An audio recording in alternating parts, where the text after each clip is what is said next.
Today, you're going to get wired for wealth with a millionaire mindset. All right, we're going to have guest coaches. No, it's not Daisy the dog, but it is Coach Daniel, our head coach of our program, and Coach Gavin, who are going to get you the millionaire mindset. All right, let's jump over to their conversation.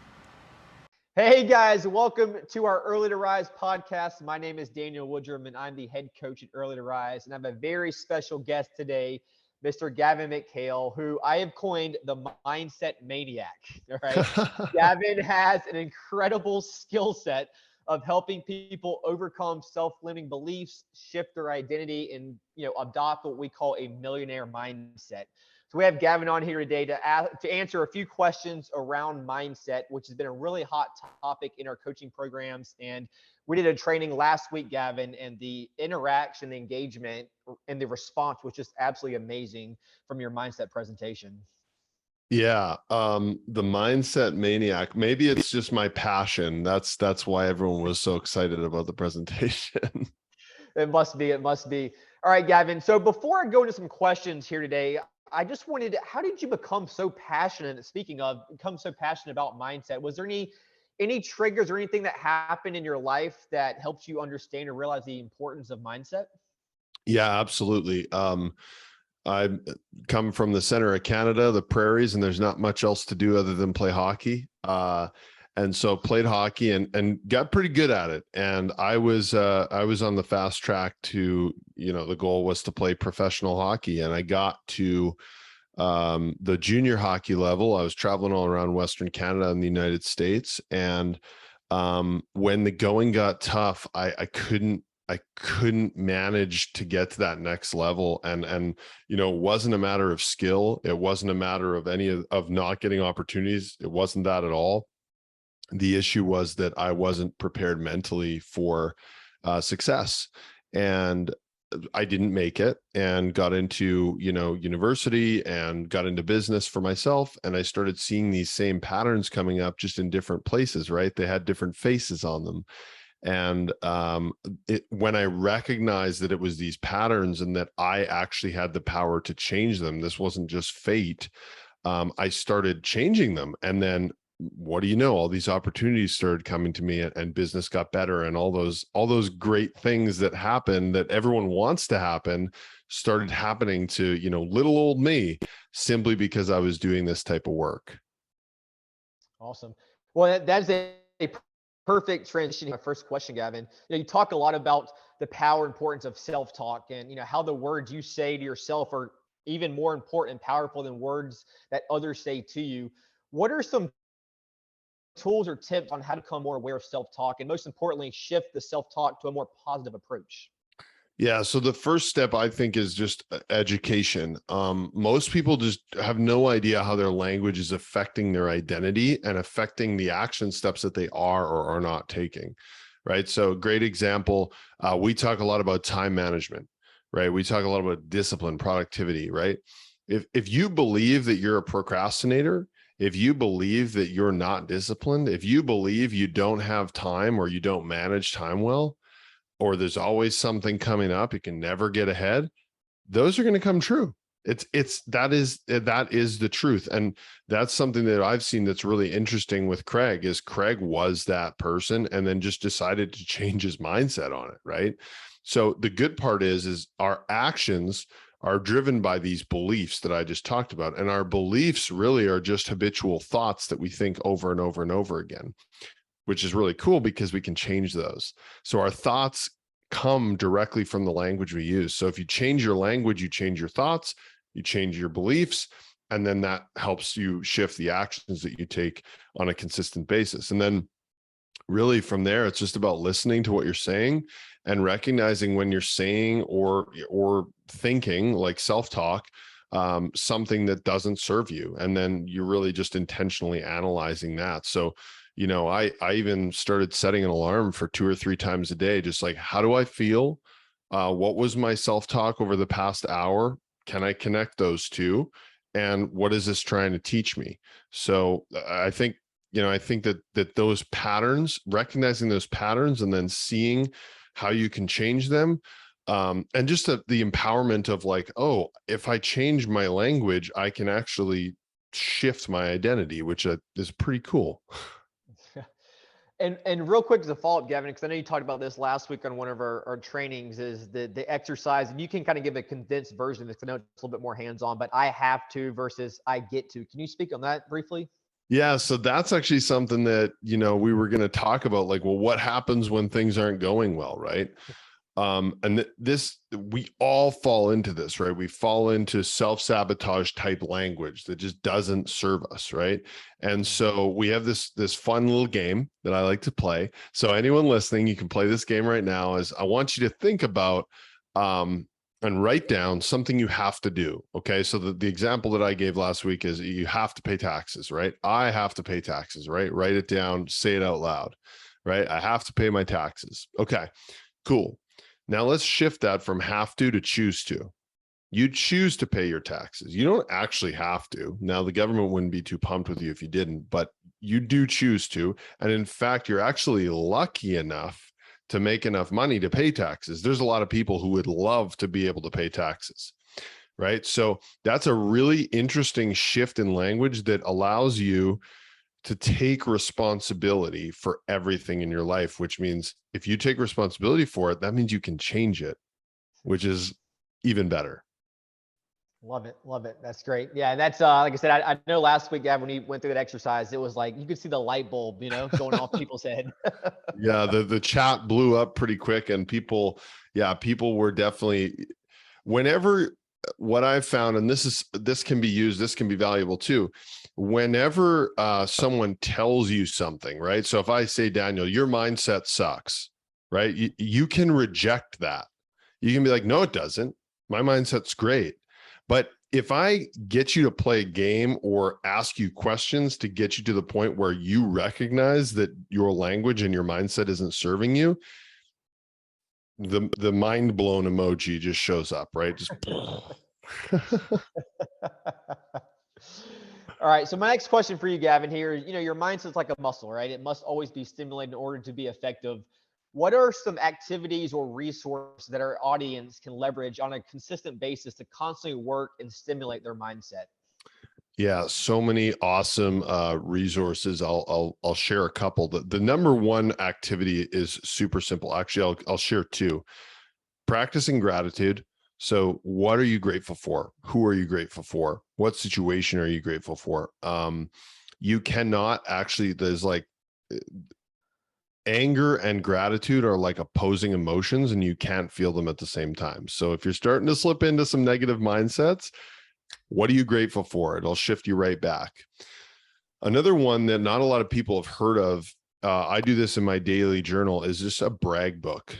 So basically write down 1 to 3 things you're proud of from the day before. Like, we get so conditioned in our lives. I don't know about you, but definitely me when I was growing up, stay humble, don't brag. Always looking for what can I improve? How can I be teachable and coachable, right? It starts to become second nature to look for the negative things. What if we started to look at the things that we did well? What if we started to look for wins, right? And these can be tiny wins too. So like for me, I went for a bike ride. Cool. That's a win, right? It doesn't need to be like, I made this huge sale or anything. It's just like little things that you did for yourself that you can recognize. And so I think those are some powerful things. A couple of really good resources, in my opinion. One of the things I use with my clients a lot is called the emotional scale.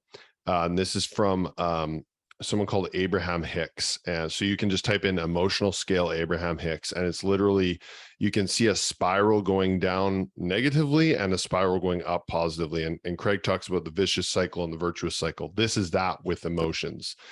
And if you can pinpoint the emotion you're feeling at a moment when maybe it's negative, and you can just move your way up a few steps, right? Like instead of feeling like anger or rage, it's like I'm feeling doubtful or I'm feeling pessimistic, and those are a little higher on the scale. You can get yourself to a better place. And it does, you don't need to go all the way up the scale, but just looking at the scale, recognizing what you're feeling and moving your way up allows you to get yourself into a better state of mind, right? Another thing that I use all the time, feelingswheel.com. Okay. I grew up probably much like most of you, where I was told, do not feel your emotions. Do not let anyone see your emotions. And what I did was I hid them from myself, right? I'm a man. I shouldn't show emotion, right? Well, when I started doing these kind of check-ins, I was like, I don't really know actually what I'm feeling. And when I look at something like feelingswheel.com, I can actually see, like, pinpoint exactly what it is I'm feeling, which gives me a lot more freedom to be like, okay, that's what I'm feeling. It's not the end of the world, and I can change it. So those are a couple of really good resources as well. I love it. And I'm sure at first, Gavin, you could probably attest this. It might feel a bit awkward and uncomfortable, doing some of those things you're Yes. talking about. But with anything, right? The more time that you put into it, the easier it's going to get, and the more comfortable you'll feel with it, and the more benefits you'll see from it. Yeah, 100%. And that kind of comes into, I'm sure, what we wanted to leave people with is like, well, how can you win at this, right? We got a lot of winners. We got a lot of high performers to listen to this podcast, right? How can you become really successful at, the millionaire mindset? And really the number one indicator of success is consistency. And I think the first reason for this is, and this is going to come off maybe a little woo-woo to some of those folks out there, is you're showing the universe, right? Yourself, the universe, right? The powers that be, that you're willing to do those uncomfortable things, right? You're willing to look at your emotional state and, like, instead of just being like, I'm pissed off, being like, no, I'm honestly just a little bit sad that this happened, or, like, just being a little more clear about what you're actually feeling instead of just like anger or joy, which most men in particular feel, right? So you're showing the universe that you're not dipping your toe in. You're actually going in on this. You're doing whatever it takes to be successful. And guys, I'll tell you right now, this was the one thing. I had all the tactics, all the strategies. I told you this before, everything I needed. When I got it figured out between my ears, that's when things started changing. The second reason why consistency is important is that research actually shows, like, this stuff is actually scientific now. Like, they found research on it. Research shows that changing your subconscious thought patterns, so your limiting beliefs that come from when you're like a child, the only way to do that is through repetition. Your subconscious brain and the parts of your brain that are holding these limiting beliefs that may not be helping you needs evidence to prove itself wrong, right? You can say affirmations till the cows come home. I am wealthy. I am this. I am that. If you don't give it evidence to prove it, it's gonna call you on that. It's gonna be like, no, that's a lie, right? So rinse and repeat all the time. That's how you're going to have success. Love it. And obviously we know this is not an overnight fix, Gavin, but if you were to leave our audience with, hey, this is the action step that you need to take within the next 24 hours to start making progress on your mindset, what would that 24 action item be? I love it. Let me share another resource for everyone. So there's going to be a time in the next 24 hours that something happens where a belief is going to be triggered within your brain. So this could be as small as, someone does something, in front of you, whatever, at a red light, whatever. Someone does something and it makes you angry, right? When something happens like that triggers emotion, look a little deeper into, like, what is the belief underneath this, right? Like, what is the belief that I have around this thing? Because emotional triggers come from deep-seated beliefs. And I want you to do ask these 4 questions to bust that belief. Call it belief busting. And I have a lot of my clients doing this daily. Okay. So 4 questions. This comes from Byron Katie. Number 1, is this true? And usually with these things, you can be like, yeah, maybe it might be true. Like, it could be, this person just gave me evidence that it's true, Number 2, is it true without a shadow of a doubt? As in, is it a fact? When you say no to that, which you will, because it's not a fact, you will realize that it's a belief that you can change. Okay. Those are the first two questions. Third question, what happens when I believe this or when I buy into this? Right? You know, a lot of the business things that I was doing, like the beliefs I had around business and money, what happens when I believe this? I play small. I don't take risks. You know, I try and people please, all those things that don't serve me, right? So what happens when you believe this thought? And then the fourth question is, who could I step into? Who could I be if I chose not to believe this thought? Or if I chose not to buy into this belief? Right. And then bonus is you can just say, what is the truth? What, like, the truth is this that serves me better. So over the next 24 hours, I know everyone's going to have an emotional trigger. Let it trigger you and then ask those 4 questions and watch that shift in your brain happen. That's great. I love action steps, success loves speed, right? So that's something Yes, that you take guys it. can take action on. Yep, for the next 24 hours. All right, Gavin, we said we keep this at a 15-minute podcast here. We're right on that 15-minute mark. So beautifully done. Gavin, if they learn more about you or if they want to get in touch with you more about mindset, what's the best way to get in touch with you, Gavin? Instagram at Gavin McHale1, pretty active on there. Not necessarily posting, but I do hang out on there.